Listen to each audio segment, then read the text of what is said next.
नमस्कार, news for nation देख रहे हैं आप। मैं हूं आपके साथ रश्मि। भूमिहारों ने हाथ खींचा और बीजेपी चारों खाने चित। जी हां, कुछ ऐसी ही तस्वीरें बुचहा विधानसभा उपचुनाव में देखने को मिली, क्योंकि यहां से राजद की बम्पर जीत हुई है और बीजेपी की भारी हार। आखिर इस हार के पीछे की वजह क्या है? आखिर क्यों इस तरह से बीजेपी को हार का सामना करना पड़ा? प्रचार प्रसार में कोई कमी नहीं रखी गई। खुद मुख्यमंत्री नीतीश कुमार बुचहा पहुंचे। उन्होंने बीजेपी की प्रत्याशी बेबी कुमारी के लिए वोट भी मांगे, लेकिन इसके बावजूद बीजेपी हार गई। अब इस हार के पीछे की वजह क्या है, ये एक एक करके आपको बताते हैं। बता दें कि इस हार के पीछे सबसे पहला जो कारण है वो ये बताया जा रहा है कि उपचुनाव से ठीक पहले बीजेपी का मुकेश सहनी की पार्टी को तोड़ना और मंत्री पद से बर्खास्त कराने का निर्णय उल्टा पड़ गया। सहनी पूरे प्रचार के दौरान अपने समाज को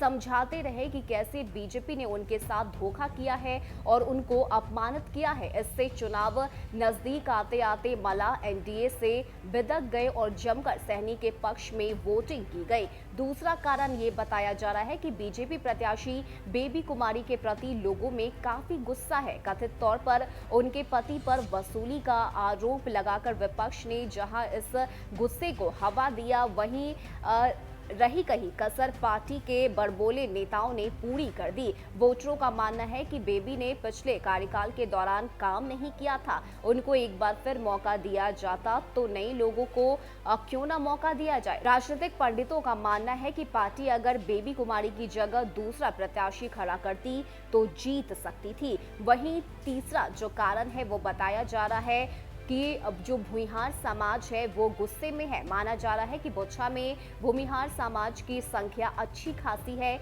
इनका वोट निर्णायक है और हाल के दिनों में समाज बीजेपी से काफी गुस्से में है। वह पार्टी पर उचित हिस्सेदारी नहीं देने का आरोप लगा है। विधान परिषद चुनाव के अंतिम समय में सारण से सच्चिदानंद राय का टिकट काटने से समाज में बीजेपी के प्रति और गलत मैसेज चला गया। इसका असर भी बुचहा में दिखा है। हालांकि भाजपा नेतृत्व इस गुस्से को भांप चुका था और मानने की कोशिश भी की थी, लेकिन रिजल्ट बता रहा है कि वो कोशिश असफल रही। इसके साथ ही जो चौथा कारण है वो बताया जा रहा है कि पूरे उपचुनाव में जेडीयू और बीजेपी के नेताओं के बीच असमंजस नहीं दिखा। वहीं जमीन पर बीजेपी नेताओं के अंदर की गुटबाजी भी खूब देखने को मिली। इसका असर रिजल्ट पर पड़ा और बेबी कुमारी चुनाव हार गई। यानी कि भूमिहार समाज जो है वो बीजेपी से नाराज चल रहा है। समझाने की कोशिश तो की गई, लेकिन इसके बावजूद भूमिहार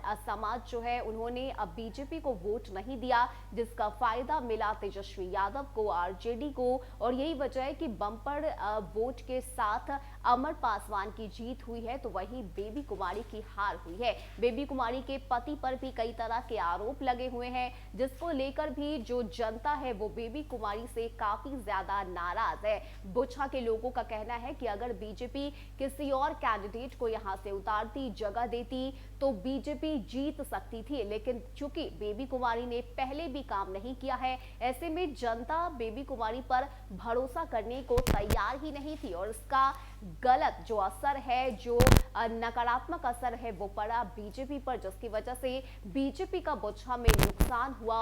और हार के बाद अब सोच विचार करने की जरूरत है बीजेपी को कि आगे आखिर सबसे पहले भूमिहार समाज को किस तरह से मनाया जाए और किस तरह से आगे की रणनीति चली जाए, ताकि जनता बीजेपी के साथ हो सके। फिलहाल इतना ही। ज्यादा अपडेट के लिए आप बने रहिए न्यूज फॉर नेशन के साथ। नमस्कार।